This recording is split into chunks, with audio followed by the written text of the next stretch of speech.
paradise until your AC breaks down. We answer the phones, show up on time, and fix the problem right the first time. Comfort crisis? Don't roast. Call Seacoast. Hi, this is Rabbi Shafir Loeb, inviting you to join us at Congregation Eitz Chayim, your Jewish home on the Treasure Coast. We are inclusive, we are welcoming, we are all things Jewish on the Treasure Coast. We have Kabbalat Shabbat services at Friday evenings at 7:30 p.m. Our sanctuary is at 295 Northwest Prima Vista Boulevard at the corner of Irving in St. Andrews Community Center. Please join us there any Friday. On third Fridays, we have a Shabbat dinner at 6:15 p.m. Reservations can be made at our website, www.eitzchayim.org. You can stay up to date with us at our website or on Facebook. Lots of different ways to check in with Congregation Eitz Chayim. Again, a welcoming, inclusive Jewish home on the Treasure Coast, just for you to join us and enjoy your Jewishness and renew your inner Jew at Congregation Eitz Chayim.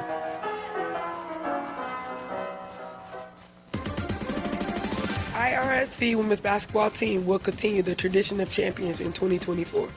Hi, I'm Coach Jameer Robinson, the head coach of Indian River State College, Southern Conference champ. We will play in the 8-team Centuries Conference, but the goal remains the same, a national tournament in Casper, Wyoming. The expanded Citrus Conference begins December 9th through March 4th. The tradition of champions continue. Come see us on Mike Leatherwood Court. Go River. Hi, this is Rabbi Shafir Loeb of Congregation Eitz Chayim, your Jewish home on the Treasure Coast. Look us up at www.eitzchayim.org, eitzchayim.org. Please join us any Friday night for services for Kabbalat Shabbat at 7:30 p.m. at 295 Northwest Prima Vista Boulevard at the corner of Irving. It's the community center of St. Andrew's Church. Again, this is Rabbi Shafir Loeb inviting you to join us at Congregation Eitz Chayim. This is WPSL Port St. Lucie, the talk of the Treasure Coast.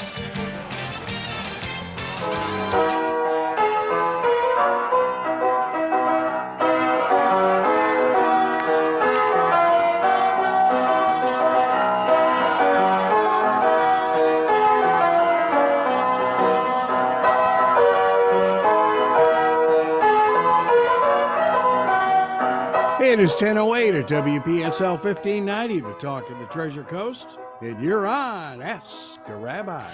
And this is Rabbi Shafir Loeb of Congregation Eitz Chayim, your Jewish home on the Treasure Coast. And this is a beautiful, I enjoyed the warmth of this morning. I enjoyed needing to turn the air conditioner on in my car. Yay, I'm hoping winter is over. No, Monday. Okay. Down to 40 at night. That's never fun. Well, hey, are you kidding? You remember those days in Ohio and Pennsylvania? That summer weather there. I'm trying not to, you know. Nightly News did a funny story on this guy who had a heart condition, who said if he could somehow kick the heart condition, he would jump into Lake Michigan every day, even in the winter. And he does that. It's like it's ice all around him, and then he just goes in. But and he's okay. Okay. He's used to it. He's acclimated to it. The old polar bear swim type thing. Yeah. Amazing. Yeah, I'm not a polar bear. No, me neither. No, I'm kind of like an orange. I kind of shiver in the cold. Yeah, I get it. Believe me, I get it. Yeah. So anyway, it's beautiful. It's a beautiful day today, and hopefully the weather may mollify itself and not quite go that cold on Monday, but who knows? It does sometimes. It's only 2 days, so. Tell that to my plants. Well, yeah, no, and ours too in the patio. Yeah. They tell us when they're not happy. Yeah, once they get a chill, they've got a chill. It's not. Yeah, it's not easy to come back from that. So well, we've got a friend down in Fort Lauderdale who has orchids and heaters. Oh, yes. Yeah. I was so shocked when she was telling Carol, that the heaters were on the orchids. And I'm going, huh? But Yeah. Now, realizing that, of course, the orchids that are in the trees have no choice. They face the cold. Right. But they're also a little bit protected by the trees. Right. So when we That's say interesting. Yeah. So when we say that it's 44 degrees outside, that's in the open where the thermometer is, but it's usually protected from wind. Gotcha. But it's not sheltered by anything living. So like a tree, sap is moving in it, and that movement generates a little bit of warmth. Not much, but a little bit. And so there's a whole lot of stuff that goes on. For example, my lanai, it might be 44 on the thermometer of the world, but it's not going to be 44 because it's going to get some heat from being isolated from the wind, from being next to the house. And I can actually feel the warmth leaving when I open the door to let the dogs off the lanai, even though it's a screen. You would think it would be the same, but it's not. Yeah, you would. It's not. It's because of the airflow movement outside. Okay. So the stiller air, in fact, that's why you have a fan to move the air. It's not going to change the temperature, but it's going to change the flow, and you're going to feel better. You don't feel better when it's cold and the air is moving, but you feel better when it's warm and the air is moving. Yeah. And that just has to do with so many different things going on. So temperature is, even temperature is a relative thing in the world, because everything is. Yeah. And, so I'm going to kick off today with, speaking of trees and things, this past week was Tu B'Shvat, the 15th day of the month of Shvat. And if people have been looking around, you notice that we had a full moon, and we're now on to the other side of the moon, or the other side of the phases of the moon. And that is a celebration of the beginning of sap flowing and things like that. So up north, those like my late brother who loved to tap maple trees. Oh, wow. Maple syrup? Right. So maple syrup is an interesting thing, right? It takes 40 gallons of sap to make 1 gallon of syrup. So what? And it's rather amazing. And typically you would get about 10 gallons per tree, somewhere in that vicinity. Wow. So you've got to tap about 4 trees to get a gallon. Now, a gallon of maple syrup can go a long, long way. And maple syrup holds for a long, long time. And it's the kind of thing that one has to wonder how people first found maple syrup, because you got to boil the sap for so long. But the sap flows when the nights are still freezing, but the days are warmer, when the days start to thaw.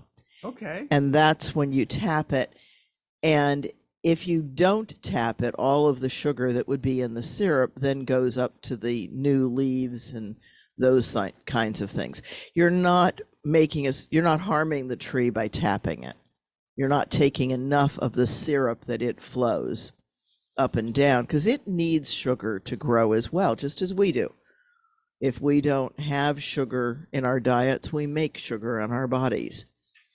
We do that quite effectively, mostly from starch, which is why starch is so much of a risk. Pasta. You got to have some, but you don't have to have much. I know. Yeah. Yeah. And the more complex the carb, the better, because the more the body has to work to turn it into sugar. So the less that gets stored. It's a very simple equation, just my body doesn't do it right. Mine either. I understand completely. But so you tap the maple syrup. So that's a shout out to Jacob, who one of his last gifts to me was one of his last bottles of maple syrup. Oh, wow. Yeah. Yeah. And I've still got it. It's sealed and it's in my closet. I haven't broken it open yet. Yeah. But one of these days I'll be having some of it. So yeah, maple syrup, the new year of the trees. And I'm going to go, interestingly, to a couple of things. We were talking in one of my classes about there's 2 things I want to talk about today. That's one. We were talking about the lack of knowledge on the part of the average American and the lack of reading that most Americans do. As you well know, much of what you get opinions about are just opinions about fluff that people don't know much about. I think I read a book 12 years ago. Yeah. Well, and that's true. A good chunk of Americans, even those who go to college, right? And it's a small percentage of Port St. Lucie and St. Lucie County and the rest of the world that actually has gone to college. Very low percentage. Actually, it really is. It really is. It's scary. And not all of those have taken a philosophy course or a psychology course or this course or that course. But many of them, of those that do go, don't pick up another book and read ever again. And they barely read the jingle or something on an envelope. And they eventually lose the ability to read if they're not careful. By the way, IRSC on Tuesday night gave out the Skull Awards. Mm-hmm. Those are the straight A student athletes. Yeah. There were 18 of the 120 athletes. Cool. 2 of them were our basketball players. Ironically, both foreign athletes, one from Serbia and one from Italy. And both are voracious readers. Yeah. Reading is one of the best ways to take in information. And so interestingly, where this class ended up was on a discussion of Starbucks' position on Gaza and Israel. Whoa. And yeah, there's apparently a whole bunch of stuff going on because there's a group called Workers United that is a union type collective bargaining unit for some of the folks who work at Starbucks. Oh, okay. Baristas Union. Yeah, but it's a small group that asked them to be their collective bargainers for contracts and things like that. I don't yet know enough about Starbucks, and it's interesting, right? I full disclosure, as you know, right? Yeah. I've got here for the folks on, right? So here's my Starbucks. You are addicted. Well, it's got my coffee in it now, but yeah, obviously it came from a time that I was in a Starbucks store. In fact, it still has, I think, the for sale sticker on the bottom, but it's not that new, but it shows the age on the sticker. And so as a result of that, there were a couple of things that I did not know. I did not know that Starbucks does not franchise their stores. Oh, they're all corporate stores? They're corporate stores. Really? I didn't know that. Right, which makes the baristas and everybody else Starbucks employees. So they've got a ton of employees. Wow. They do franchise the Seattle Coffee, which is their other side. And so I've had them both. Right. In Seattle. Yeah. Right. And so actually, I like Seattle coffee much better. That's a whole different discussion. And you can find Seattle coffee in many an airport. Yes. Oh yeah. Yeah. You bet. Right alongside or across the hall from Starbucks. Yes. Yes. Right. So they're usually both there, and you can't escape. You can't. Starbucks is like everywhere. It really is. Yeah.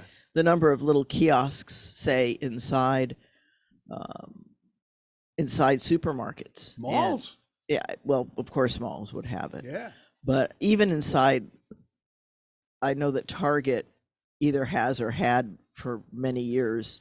I think they don't right now, but I'm not sure. Well, and you're right. I do remember that back in the day. Yeah. Yeah. And back in Tucson, not the Albertsons, the Safeway had a Starbucks. In fact, it was at that Starbucks that I first found Kosher for Passover Fair Trade coffee.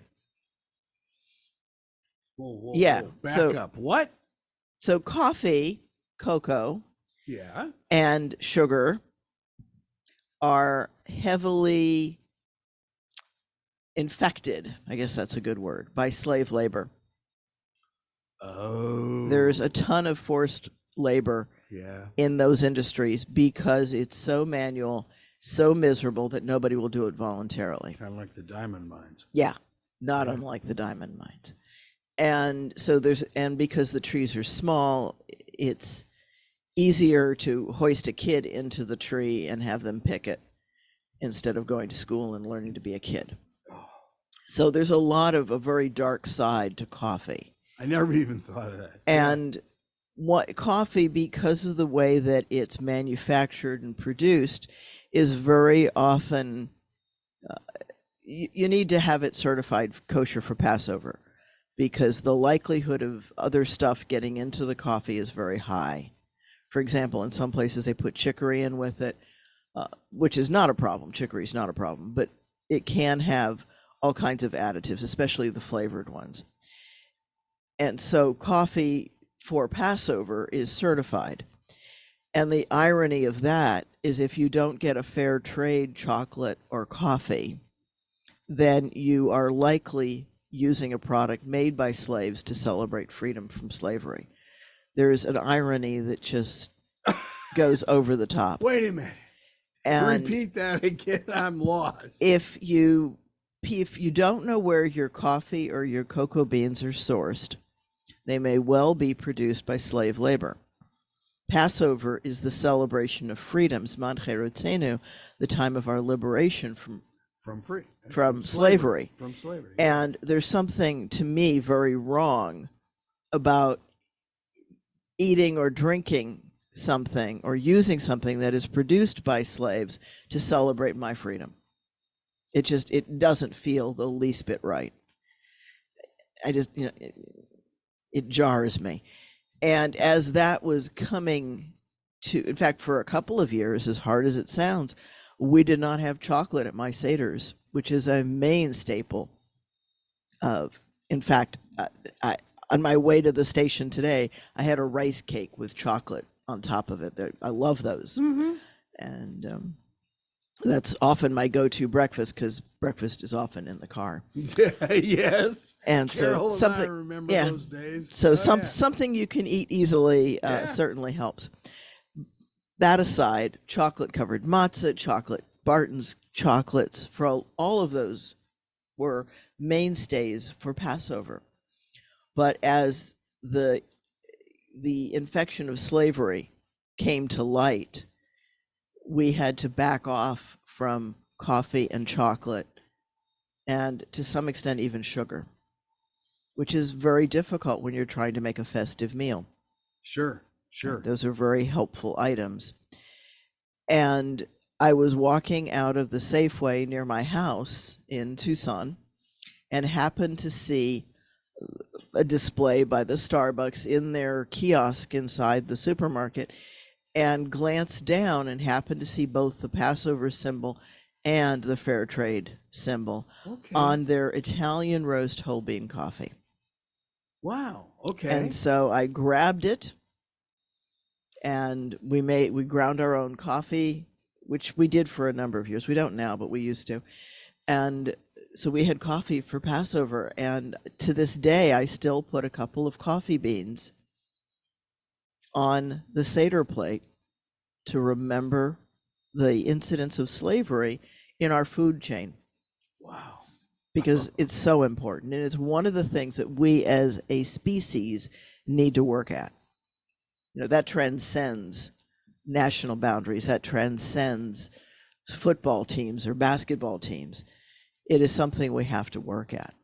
Do the students have any idea about any of this? They learn it in my class. There you go. We talk about, there's actually a website out there called slaveryfootprint.org, where you can go through and tell it how many rooms you have in your house, what items you have in your house, how much clothing you have, a lot of things like that, and it will tell you how many slaves are probably involved to help you live. Oh, brother. And none of us is immune from it. Just because you don't bother to research it doesn't mean you don't know. So we do discuss that. We discuss what are the implications of using slave labor for us today. Is that something we want to have our society known for, that we are the capital of the Hunger Games? Well, is that something that we want in our... A lot of people attack Nike Absolutely. For making their shoes offshore and using a lot of strange labor. And, Zara hides it well. They're getting better and better at hiding it. I've talked about Zara on many occasions. Yes, you have. There's an old saying we used to have when I worked with statistics a lot more, and it was that statistics never lie, or figures never lie, but liars figure. Yes. And Zara has that down to an admirable science. You have to really, really dig. You used to be able to find it quite easily in their annual report, but they have learned how to sanitize their annual report so that unless you can't prove it, you can't get down to a number easily, but they still have far too much of their product produced in slave areas. They just do. And they bring it in, they put a button on it, and then they can claim it's made in Spain. And that's one of the ways they get around it. The other thing they'll tell you is that most of their factories are in Spain or in Europe to be close, quote unquote, to their distribution center. But what they're doing there is they're doing single person factories versus hundreds of thousands of people in a factory in China or Bangladesh or one of the automotive companies is now just saying assembled in America. Yeah. So then, okay, then I mean, even medicines. Oh, even things like ibuprofen are made in China now. That's almost everything. Everything is Chinese. Yeah, anything that's labor intensive is going there, and we're going to have to figure out what we want to do with that as a planet, because once we buy it and support it, then it's an important question. So getting back to Starbucks, my students actually brought it up, and I was not aware of the controversy around Starbucks. I was not, just as I was not aware that they didn't franchise, I wasn't really aware of anything that and if you go to the Starbucks site, there you will see they make a distinction between the workers' union and the things that they've said and Starbucks. In fact, Starbucks actually filed suit in Iowa about the Workers United using their logo and their intellectual property. Now, I have to ask you, are any of your students Starbucks employees? They might well be. Okay. And, but again, and it's a difficult line. It's a difficult line. The hostilities still ongoing, are over the top horrible. There is no excuse. There is no excuse for what Hamas did on October 7th. That was not an act of liberation. That was not an act of resistance. That was an out of control gang who raped, shot people in their homes, shot babies. There is no way that a 3-year-old is anything other than innocent. Mm-hmm. And just to do that kind of stuff is not within the realm of decency. It crosses the line. There is a line there of when are you liberating and when are you simply a gang out of control. Mm-hmm. And Hamas crossed that line, as they have other times, but they really, really went so far afield.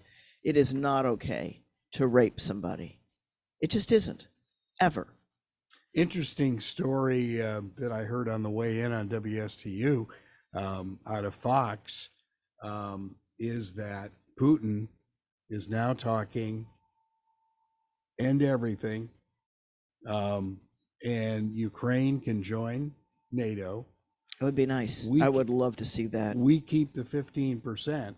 And the general who was on said, in a way, that's not a bad deal because the 15% that they're going to keep has been totally destroyed. Yeah. He said, let Putin rebuild what he destroyed. Yeah. And I think, not to interrupt you, but bringing it back to Israel, I would love the Ukraine to settle down. That would be wonderful. Yeah, that's been far too long. The Israeli thing is just the Israeli thing is also way out of control. There's just so much going on there. Yes, Hamas needs to be routed. And they're talking about a general taking over for Netanyahu. Is that correct? I'm not enough versed on that one. Let me get that one for next week, and I'll get more on it. The piece that I read that is really disturbing to me right now is that 1 out of 5 Israeli casualties are friendly fire. Oh boy. And that is scary. I have not seen I've not dug deep enough. I trust the sources that said it because they usually double check their stuff, but I haven't done enough of my own research. So if that's in fact true, that's even more horrific. And obviously the things that Israel's doing in Gaza are just, they're in a no-win situation. They really are. I understand they want to seal those 400 tunnels. Well, and it'll take Hamas a while to rebuild them. I don't know how you cripple Hamas enough to make it ineffective. And unfortunately, when you do something like what they've done, what Israel's done, you create a whole lot of new Hamasniks. Whether they call themselves Hamas or come up with some other new name doesn't really matter. This is a no-win. This is a no-win. And the poor people of Gaza, it's like, my God, where do they, and nobody wants them. Well, and why should they even have to go? Well, right. I mean, that's their homeland. It's something. Not like their homeland is somewhere else. It is Gaza. And academically, I keenly get the problem. The problem is a bunch of people who've made a bunch of promises and people who've lived somewhere for generations and a bunch of greedy politicians on all sides. Mm-hmm. Right? Hamas is living and enslaving the average Gazan. Yes. There's more than enough evidence of that. And the people who say, well, they elected them, that was 16 years ago, and the average age of a Gazan is 18. They were 2 years old when that happened. They didn't elect them. They didn't. And that was 16 years ago. That's 4 presidents ago. Mm-hmm. Right? That would put us back in Obama. Hello. Mm-hmm. Oh, yeah. Yeah, it's just awful when you think about it. And that's what one of the generals was talking about. Yeah, it could last another 8 to 10 months. And you think, oh, no. I candidly don't think there'd be much left of Gaza. And I'm trying not to get really anchored and quagmired into current Israeli politics, because that is a quagmire. That's another one of those on both Gaza and in Israel. Netanyahu's having his own problems. I mean, and well, he should. Opinions expressed. Yeah, opinions expressed by this rabbi, not necessarily. No. I think he has mismanaged the war. I think he mismanaged the military before the war. There is no reason it should have taken hours. There's no reason that kind of breakthrough attack should have happened in the first place. And we now know that, in fact, they knew about it, and that's what just really galls me. And that was the first thing that a number of people that I know have. That was the first comment, was the government had to know this. Well, and they did. And why wasn't proper defense for the people? The Israeli government let down the Israeli citizens. And if all the stories are correct, they knew it a year in advance. Somewhere like it doesn't matter if they only knew it 6 months in advance. That's more than enough time to fix the problems in the system that were being exploited. But the real bottom root to this is that people need to be treated with dignity and autonomy. Mm-hmm. If you treat them with dignity and autonomy, you don't give the abusers a way to groom them. Isn't it, not knowing the area, isn't it Jerusalem where a lot of the folks work together? Well, The Gazans and the Israelis? a lot of places they work together. Okay. In a lot of ways, Israel treats Gazans the way we treat undocumented workers. They get the jobs that nobody else wants to do because it's the only jobs they can get.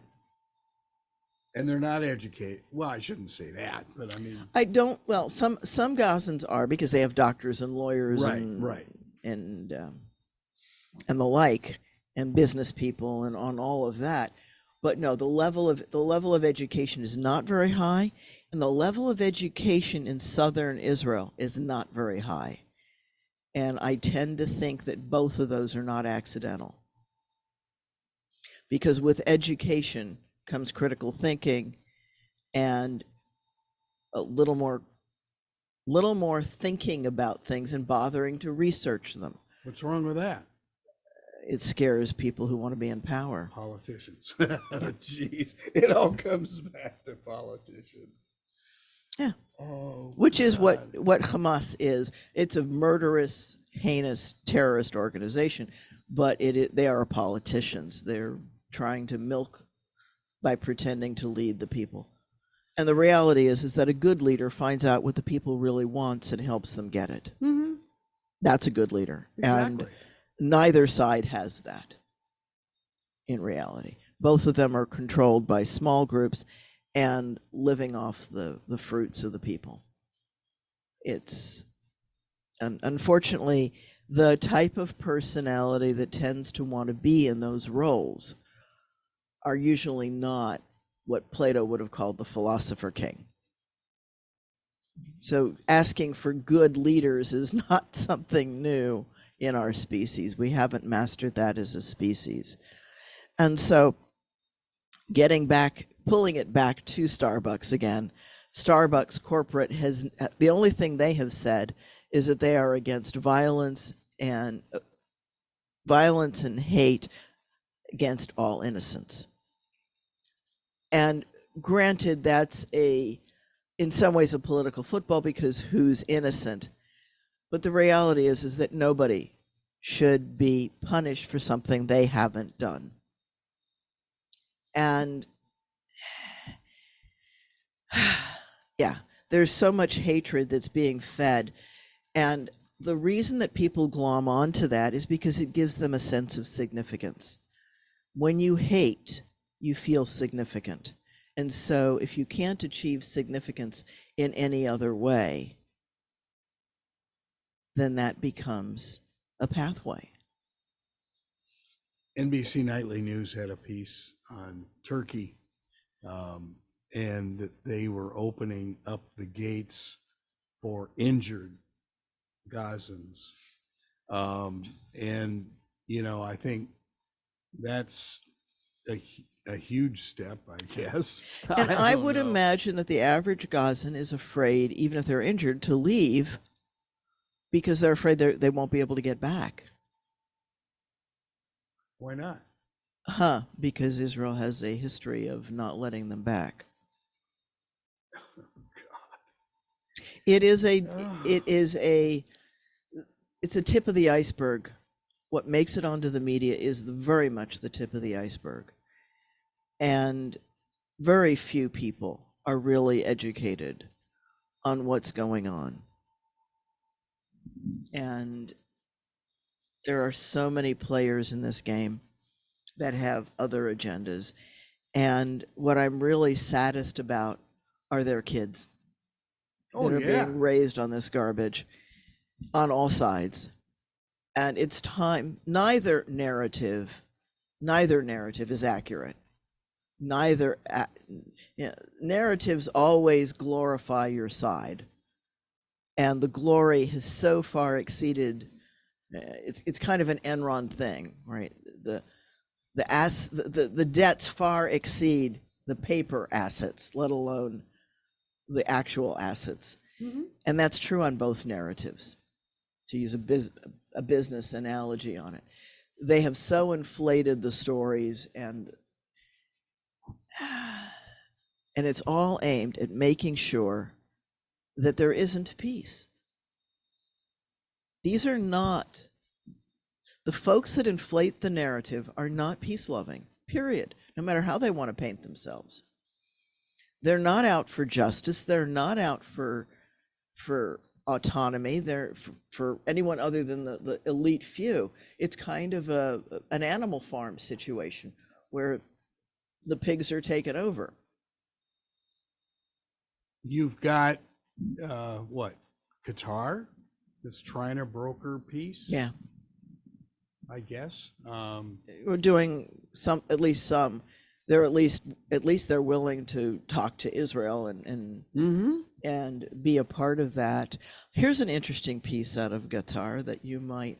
This is something you'd never even vaguely imagine. I have a set of Qatari coins in my house, locked away somewhere, that was given to me as a gift by the ambassador from Qatar and his wife. They came to Pittsburgh when I was doing my guard duty. One of the things that we did one weekend, it might have been during the week, I don't remember exactly when it was, but the UN came to Pittsburgh and took a tour, and all of the officers in the guard were escorts. Nice. For different, and there was no choosing. You simply were in line and you got the next one, and boom, boom, boom, boom, boom. And I ended up paired with the Qatari ambassador and his wife. Had a wonderful time with them. We went everywhere with them. We went and watched a ball game. That's so cool. We did all kinds of things with them. We did a tour of the U.S. Steel building and all the things that Pittsburgh had to offer. A full day. We started out, the plane landed with them. They came in several planes and came into Pittsburgh, and we met them right at the plane. We were on the apron, and we went from there and had a breakfast and toured things and had lunch and toured things and had dinner.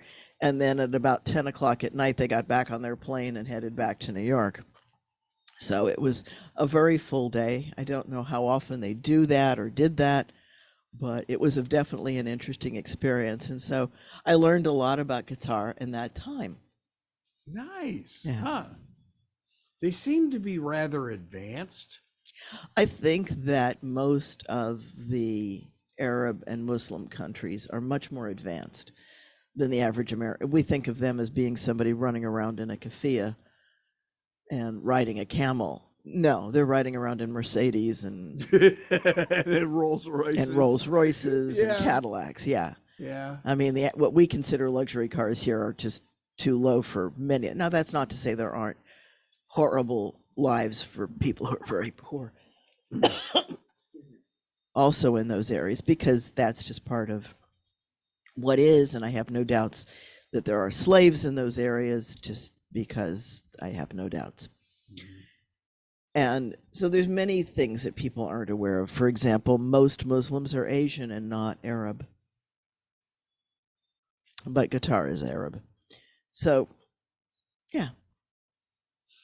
Yeah, what fascinated me was the fact that India and Iran are going at it now. And it's like, what? They have for a long time. Yeah, that's what Carol said. Yeah, they have for a long time. It's been below the radar for American media. Mm-hmm. It has. As I said, there are 9 hotspots. There are 9 actively violent areas on the planet today where people are being killed over, I think, ridiculous reasons. But the average Iranian, do they know what their government is trying to do? The average Iranian is trying to put food on the table to feed their family, right, and keep a roof over their head and buy some clothes. Like everybody else. That was when I was in Tucson, and I so wish we did that here. I don't know how to organize it because of how things are set up and how spread out everything is here. But we used to do the Tucson Peace Walk. And it alternated. One year we called it the Jewish Muslim peace walk, and the rest of the year, the next year it was the Muslim Jewish, and it would go back and forth. Okay. And what we would basically do is that we would start at either a synagogue or a mosque or a Jewish school or a Muslim school and go to the opposite faith through a walk. Wow. Okay. And the Yeah. walk was at least a mile and a half, between a mile and a half to 3 miles. So it was long enough that you actually had to walk. And we went out of our way to blend the foods, the cultures, the anything and everything that we could to try to get people to understand. And during the walk, you were challenged to talk to somebody from the other religion. And what people Nice. discovered was that parents worried about their kids participating in sports and soccer. They were worried about the price of gas. They were worried about all of the same things as everybody else, because people are people. The average Gazan, the average Israeli doesn't really want war. They simply want to live their lives in peace. And it's the hype that's going around it. It's not unlike this Starbucks thing. And we live in a culture that wants you to quote unquote pick a side unequivocally. And, I'm sorry, I come down personally on the side of peace. I want peace. And I recognize that you don't get it by obliterating. Right? You eliminate, you destroy your enemies by making them partners and friends. That makes perfect sense. You don't make peace with your friends. You've already got peace. If peace is to be made, and isn't that what it is? Oh, say shalom, make peace. Isn't that what we pray for? And that means sitting down at the table with the people you don't like and finding out that they're human too. And for the ones that are psychopaths and all, get them treatment. You don't line them up and shoot them. You get them treatment. I remember when you had the imam in here, and you just think, I was just listening to the two of you thinking, wow, there's a ton of common ground here. Of course there is.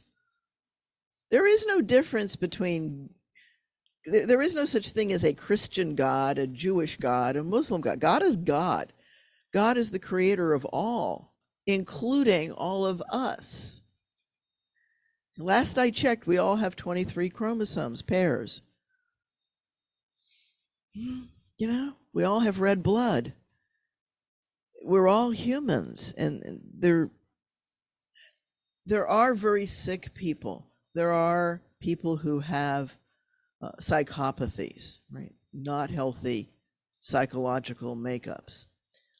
But they need to be worked with and treated on individual basis. And yes, society needs to have a way to kind of isolate them and protect the rest of society. But it's one creator who creates one universe. And we do have to figure out how to make peace. It's what all of our religions are teaching. And I see that we have a call. And we have Curtis on line 1 from Port St. Lucie. Thank you for calling in, Curtis. I'm doing well. How about you?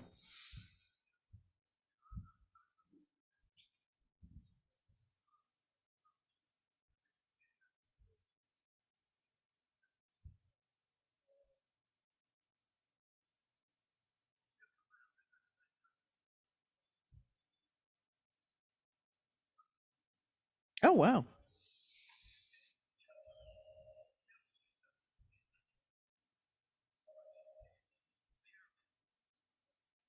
Mm-hmm.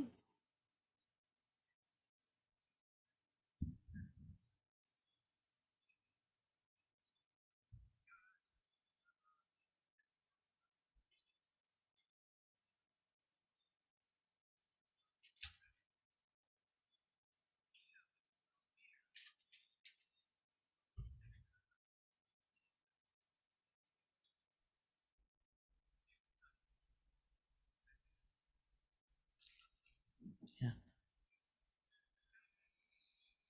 Yeah.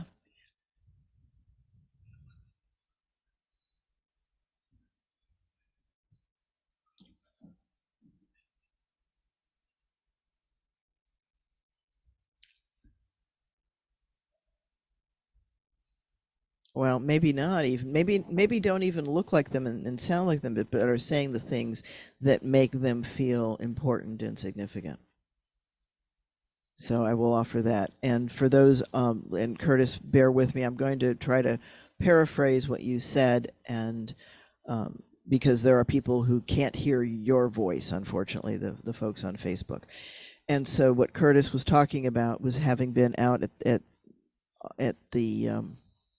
the pier in Fort Pierce, is that? Port St. Lucie, Fisherman's Park. Okay, Fisherman's Park, and hearing much the same kinds of things that I'm talking about, and that people often kind of reinforce their own hatred by hearing words of hate and hearing demagoguery, making people sound really horrible when we're all human beings. Did I capture it?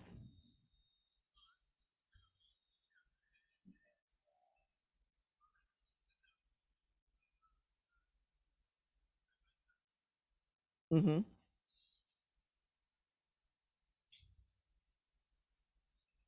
Yeah.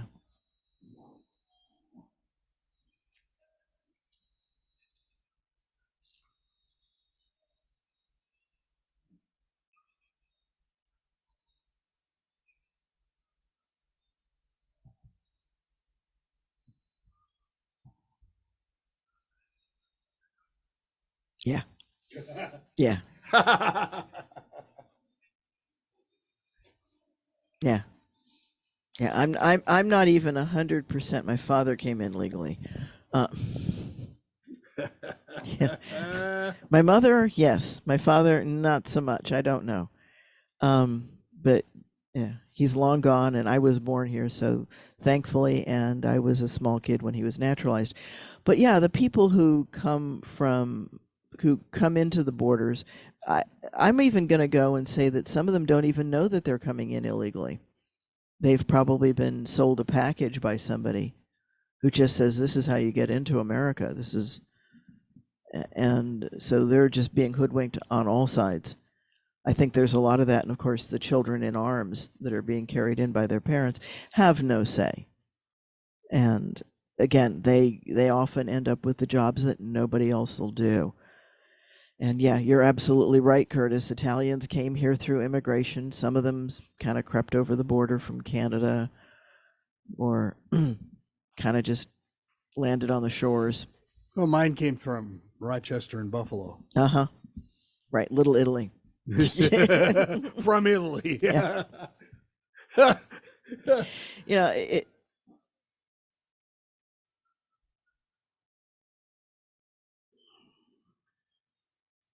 thank you, and I appreciate that you listen.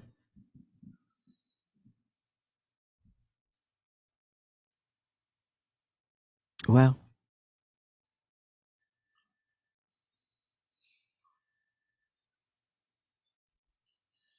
Right. Thank you.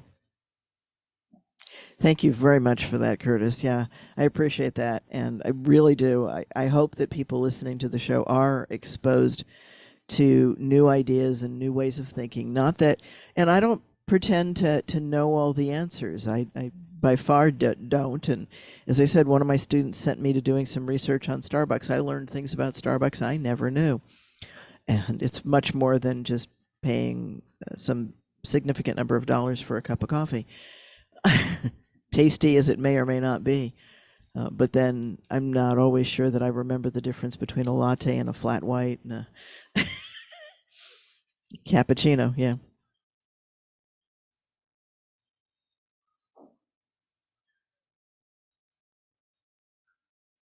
Yeah, they might be the cream. Right. Yeah.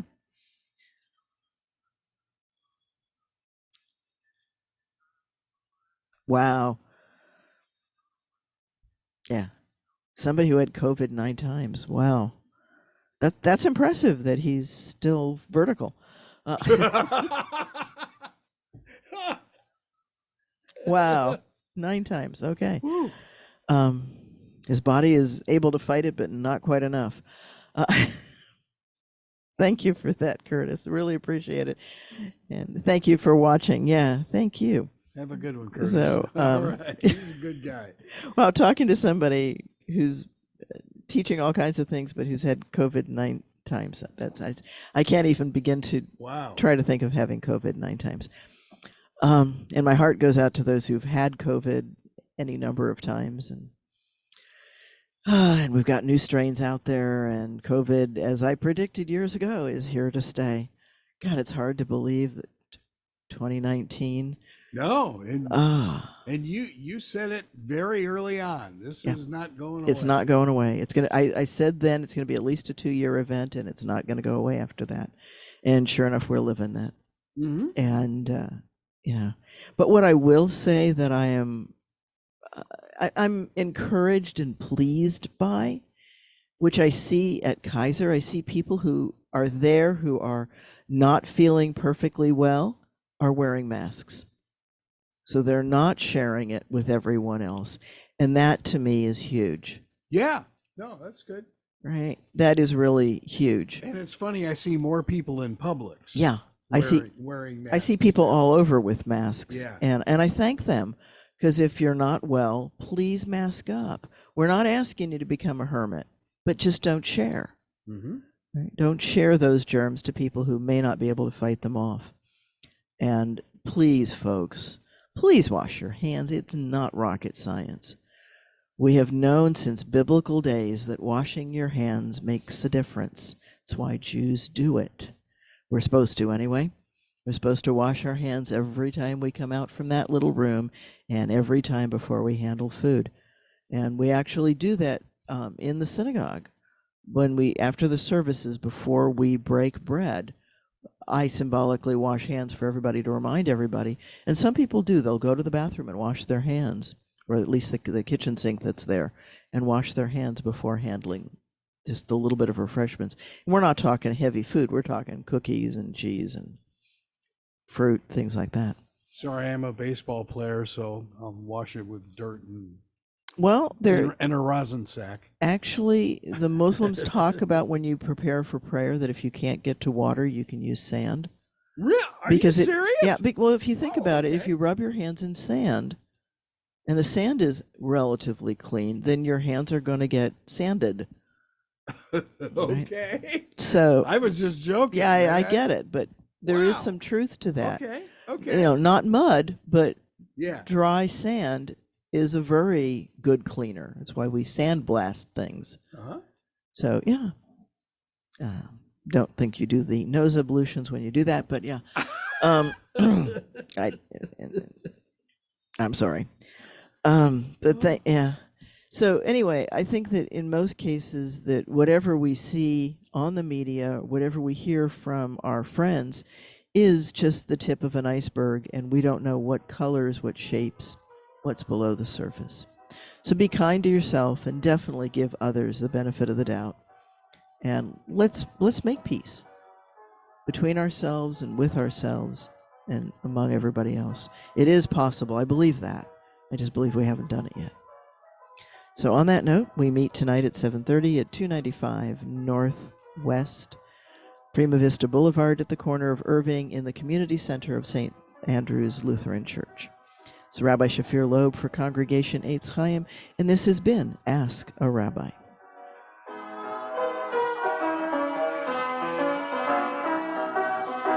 You've been listening to Ask a Rabbi right here on WPSL, Port St. Lucie.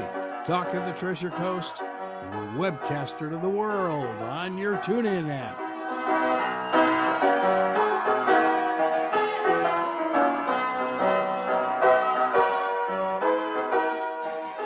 This is CBS News on the Hour, sponsored by O'Reilly Auto Parts.